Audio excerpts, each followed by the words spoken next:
I stepped out of my truck and froze. A crew of workers in neon vests was laying asphalt across my driveway. I was seconds away from losing it when I saw her, Karen, holding an iced latte like she was the queen of this place, barking orders at the workers. "Finish the connection on our side," she said, like it was her right. I stormed over. "What the hell do you think you're doing on my property?" Without flinching, she smiled and replied, "The HOA approved this." I didn't know whether to laugh or scream. There is no HOA, and she had no idea the war she just started. Karen Henderson. That's the name she introduced herself with the day she moved in, though she was quick to drop Patricia and adopt a title she'd invented, Community Standards Liaison. I hadn't even heard of her until she showed up at my door, giving me the once-over like I was some kind of threat. And I guess in her world, I was. My work truck, my livelihood, didn't fit her vision of what the neighborhood should look like. I had been living here for years, quiet, friendly, and running my landscaping business right from my driveway. The neighbors loved it, helped them with their yards, trimmed hedges, even mowed lawns for free when people were struggling. But Karen, she didn't see it that way. The moment she rolled up with her spotless SUVs, the first thing she said was, "You must be the one with the work truck. It makes the street look industrial." Like I was ruining her pristine little bubble. Her husband, Richard, was no better. He'd spend hours walking around, measuring curbs and muttering about neighborhood upgrades. The only thing they were upgrading was their delusions of grandeur. The neighborhood didn't need an HOA. But Karen? She was determined to create one, even if she had to make it up as she went along. It started small. At first, I thought Karen would just settle in, calm down after the whirlwind renovations she'd imposed on her house. But no. The first sign that things weren't normal came when I found a note on my truck. "Please move your vehicle. It's disrupting the aesthetic of the block." A note. From her. She didn't even have the decency to speak to me directly. I shrugged it off, figuring it was a one-time thing. But then more notes came. Slips of paper slipped under my door, complaints about my truck, my driveway, even my trash bins being unsightly. It was like she had an issue with everything I did. But there was no HOA to back her up. Nothing but her clipboard and her sense of entitlement. She started doing the same thing to the neighbors. Complaints about wind chimes. A few too many squirrels on one neighbor's lawn. She even wrote one about a dog barking at noon. It was getting out of hand. But I kept my head down, hoping it would all blow over. The real trouble began the day I found 2 orange cones sitting in the middle of my gravel driveway. Not near the property line, not close to the road. No, these cones were right on my land. I dragged them back onto her property, thinking maybe they'd been misplaced by a contractor or something. The next day, the cones were back, but now there were 4. Bright orange and perfectly lined up, like she was marking a boundary. And this wasn't just a random act. I could feel the tension building. Karen had moved from passive-aggressive notes to straight-up staking a claim on my property. I knocked on her door. Richard answered with that fake smile, and when I asked about the cones, he waved them off.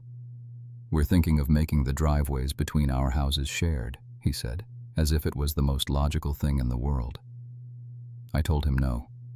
"It's my driveway," I said. "Oh, but you have plenty of it," he shrugged. "And we entertain a lot. It makes sense." The nerve of this guy. This was my livelihood we were talking about, not some empty lot. A week later, I got a letter. No, not a note. This was something official looking, with HOA printed in big, bold letters across the top. My heart dropped when I read it. Driveway violation. A violation for using my driveway. It was marked with an official date and signed by Karen, Community Standards Liaison, and demanded that I remove my truck. I had to pause for a second. This was happening. Karen was pushing me into a corner.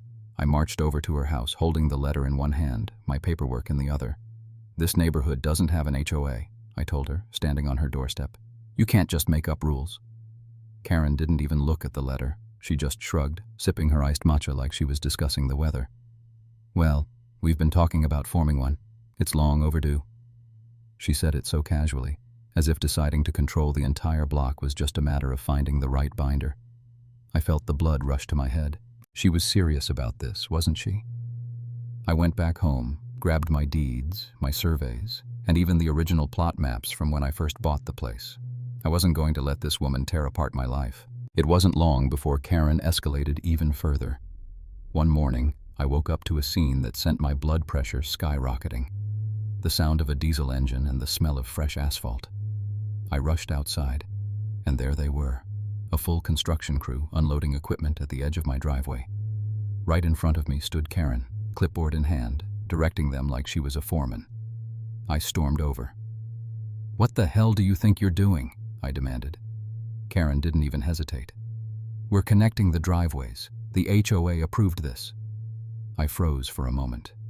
There is no HOA. I yelled at the crew to stop, but Karen marched right up to one of them. "Ignore him," she said sweetly, like I was just an inconvenience. "This section belongs to us. I have the documents." The crew hesitated, but Karen waved them on. "You can call the city if you want," she added, her voice dripping with condescension. "I'm sure they'll love to hear your thoughts." Call. My mind raced, trying to process what was happening. I could call the police, I could fight this. But in that moment, it felt like Karen had already won. It wasn't until I saw her strutting around again, this time with a tape measure, that I knew we were in serious trouble. Karen was measuring the shared driveway again, scribbling something on a clipboard like she was planning the next big neighborhood overhaul. I watched from my porch as she pointed toward my driveway and muttered calculations under her breath, her husband nodding along like they were preparing to launch a real estate empire. This wasn't just about cones anymore. She was taking my land, and she thought she could do it because she said so. That afternoon, I came home to find the asphalt laid down, perfectly blended with her side of the driveway. Smooth, black, connected. It was a part of my driveway, now blended into hers, and there was nothing I could do to stop it. The workers had finished, and Richard was outside, proudly sipping his coffee. "Looks great, doesn't it?" he called out, as if he'd just renovated a house and not stolen my land. I couldn't believe what was happening. I felt like I was watching some twisted dream unfold before me, helpless. They had crossed the line, and now I had no choice but to fight back. The courtroom was buzzing with the low hum of conversation. I felt every set of eyes on me, but I didn't flinch. It wasn't my first fight, and it wasn't my first legal battle. But this one was personal. This was about standing my ground against Karen's insanity. Karen was sitting across from me, arms crossed, her usual smirk replaced with something more nervous. Beside her, Richard fidgeted, still clutching his sparkly gold-lettered binder. It looked like something out of a 6th grade science fair, not official HOA documents. I didn't even get the chance to speak before Karen stood up, ready to begin her performance.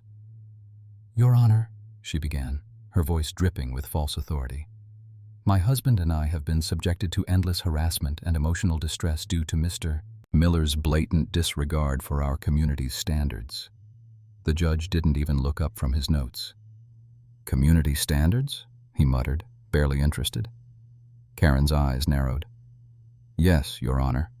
As the leaders of the HOA," the judge interrupted her, not even bothering with a polite tone. "There is no HOA registered at this address." Karen froze. Her face turned white. She hadn't expected that. I could see her heart rate spiking, her plan unraveling right before her eyes. The judge gestured to me. "Mr. Miller, you may present your case." I stood up, feeling the weight of the moment. This was it. I pulled out the stack of official documents, my deed, my plot map, certified surveys, and aerial maps, neatly organized in a binder. I handed it to the judge with a calm confidence that contrasted sharply with Karen's escalating panic. The judge flipped through the pages, his expression unreadable. The courtroom was silent, the tension thick. "Everything here," he said slowly, "clearly shows that the disputed property belongs entirely to Mr. Miller." I saw Karen's face twist into something almost unrecognizable. It was the first real crack in her armor. She fumbled with her own binder, trying to find something, anything, to counteract my evidence, but there was nothing. No legal documentation, no surveyor, just a few hand-drawn sketches and, apparently, a tape measure. Richard stood up, holding his breath. "We used a contractor-grade tape measure," he said defensively. The judge looked at him with exhaustion. Are you telling me you determined property boundaries using a tape measure from Home Depot? Richard froze. Karen's face was now pale, the life drained from her as she realized she had nothing to stand on. The judge flipped the page one last time, clearly fed up. Mrs. Henderson, I'm going to be very clear. You and your husband acted unlawfully. You paved a portion of Mr. Miller's driveway without permission. You installed a fence on his property, and you issued fake HOA violations that have no legal basis. Karen opened her mouth to protest, but the judge didn't let her speak. And, let me be clear, he continued, if you try to enforce these so-called community rules again, it will result in legal penalties. She was shattered. The delusion she had built up around herself was crumbling in front of everyone. There was no escape, no more excuses. She had built her imaginary empire on lies, and it was all coming down. The judge turned to Richard. As for you, sir, your actions were just as reckless. You too will be held responsible for the illegal construction on Mr. Miller's property. I could hear the faint sound of applause from the gallery behind me. The neighbors were watching this unfold, and they knew. They knew Karen had lost. The judge's gavel slammed down, echoing through the room. The court rules in favor of Mr. Miller. You will remove all unauthorized structures from his property. All damages must be restored, and Mr. Miller's legal fees will be covered by the Hendersons. I watched Karen's face as the reality of the situation hit her. Her shoulders slumped, and her hand trembled as she reached for Richard's arm, holding on to him for support. But it was too late. She had lost. The days that followed were a blur of relief. The courtroom victory was sweet, but it was the quiet that settled over the neighborhood that really hit me. The tension had been lifted like a weight that had pressed on everyone for far too long. Neighbors who had once avoided eye contact now waved as they passed by, smiling with a new sense of freedom. The Hendersons' little empire had crumbled, and with it, the oppressive cloud that had loomed over the block. I walked outside one afternoon, breathing in the fresh air, and there it was. My driveway, whole again. No cones, no fake HOA signs, no ridiculous asphalt that Karen had claimed was shared. Just my gravel driveway, untouched, just like it had been before the chaos started. As I stood there, I realized something. I wasn't just reclaiming my land, I was reclaiming my peace. The peace I had taken for granted before Karen arrived, before her delusions had made everything so damn complicated. It wasn't just me either. The whole neighborhood had been living under her rule, scared to rock the boat. Now they were free to breathe again. People came out of their houses just to see the demolition of the fence. One by one they stopped by, congratulating me on standing up for what was right. Some even cheered when the last piece of Karen's illegal construction was hauled away. As expected, the legal consequences followed swiftly. The Hendersons had no choice but to remove everything, every piece of asphalt, every decorative stone, every fence post they had so arrogantly planted on my property. I watched as the crew dismantled it all, piece by piece. The workers who had once reluctantly worked for Karen now seemed relieved. They had no choice but to comply with the judge's orders, and they did so quietly, as if they were finally realizing that they'd been part of something wrong. Karen and Richard had been ordered to pay my legal fees in full, a sum that I knew would sting. They weren't the only ones who had to pay. The fines for their illegal construction were hefty, and there was no way around it. The neighborhood had seen firsthand how far Karen would go to bend the rules to her will, and now she had to face the consequences.